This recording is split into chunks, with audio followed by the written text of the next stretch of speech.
नमस्कार। राजपूत, ये नाम सुनते ही जहन में क्या आता है? वीरता, शौर्य, स्वाभिमान, है ना? तो आज हम इसी गौरवशाली समुदाय के इतिहास और उनकी विरासत की गहराई में उतरेंगे।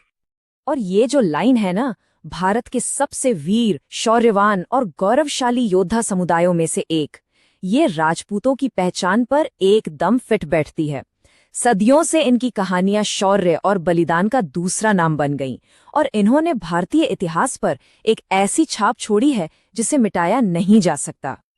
तो सबसे पहले ये समझते हैं कि राजपूत शब्द आया कहाँ से, इसका मतलब क्या है। ये संस्कृत के शब्द राजपुत्र से बना है, जिसका सीधा सा मतलब है राजा का पुत्र। तो ये नाम ही अपने आप में उनके शाही और योद्धा यानी क्षत्रिय वर्ग से जुड़े होने का सबूत है। अच्छा, अब इनकी उत्पत्ति की बात करें तो वो भी काफी दिलचस्प है। पौराणिक कथाओं के हिसाब से 3 मेन थ्योरीज हैं। पहली सूर्यवंशी, यानी जो खुद को भगवान राम का वंशज मानते हैं।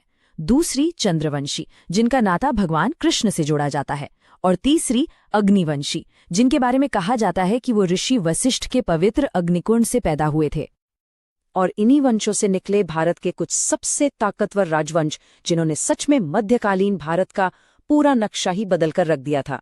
तो चलिए अब जरा कुछ बड़े वंशों और उनके साम्राज्यों को करीब से देखते हैं।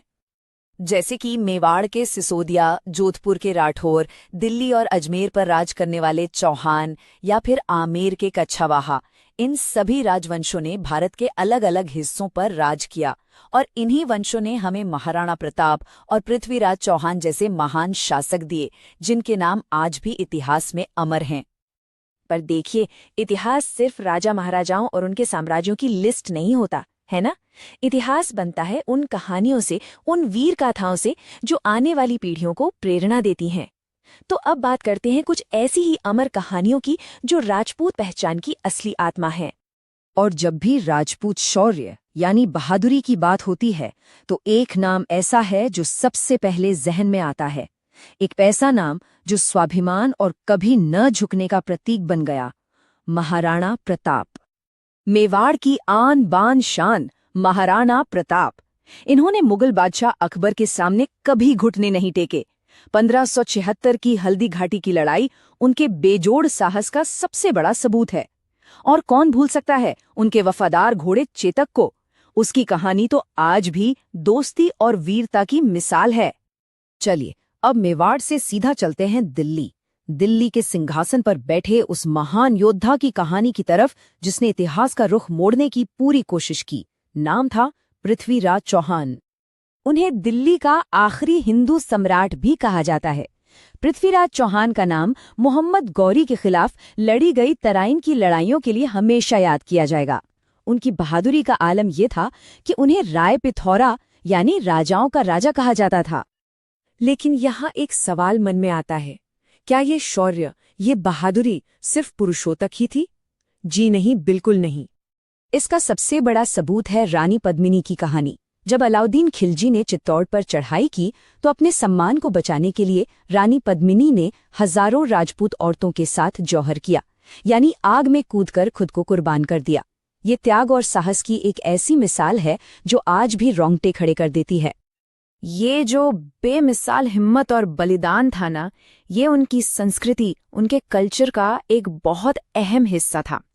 तो चलिए अब राजपूतों की कुछ अनोखी परंपराओं और उनकी संस्कृति को थोड़ा और समझते हैं। इनमें 2 प्रथाएं बहुत खास थीं, जौहर और साका। जब लगता था कि युद्ध में हार तय है तो दुश्मन के हाथों पड़ने से बचने के लिए औरतें जौहर की आग में कूदकर अपने सम्मान की रक्षा करती थीं। और दूसरी तरफ पुरुष केसरिया कपड़े पहनकर आखिरी सांस तक लड़ने के लिए मैदान में उतर जाते थे। इसे कहते थे साका। उनका कल्चर उनके पहनावे में भी साफ झलकता है। पुरुषों के लिए पगड़ी और तलवार ये सिर्फ पहनावा नहीं, उनके गौरव का प्रतीक है। वहीं महिलाओं का घाघरा चोली और भारी भरकम चांदी सोने के गहने ये उनकी कल्चरल आइडेंटिटी का हिस्सा हैं। खैर वक्त बदला, सल्तनतें आईं और चली गईं। तो अब ये देखते हैं कि मुगलों के जमाने से लेकर आज के मॉडर्न इंडिया तक राजपूतों की ये विरासत कैसे और किस रूप में जिंदा है। मुगलों के साथ राजपूतों का रिश्ता कह सकते हैं काफी कॉम्प्लिकेटेड था। एक तरफ राजा मान सिंह जैसे राजपूत राजा थे जो अकबर के सबसे खास सेनापतियों में से एक थे। वहीं दूसरी तरफ महाराणा प्रताप जैसे योद्धा थे जिन्होंने मुगलों की सत्ता को कभी नहीं माना। तो ये साथ मिलकर काम करने और विरोध करने की एक मिलीजुली कहानी है। और ये विरासत आज भी खत्म नहीं हुई है। आज के भारत में भी, चाहे वो पॉलिटिक्स हो, आर्ट्स हो, या फिर, और ये बहुत जरूरी है, भारतीय सेना हो, राजपूत समुदाय का योगदान साफ साफ दिखता है। और राजस्थान का जो वाइब्रेंट कल्चर है, वो तो उनकी आर्टिस्टिक विरासत का जीता जागता सबूत है ही।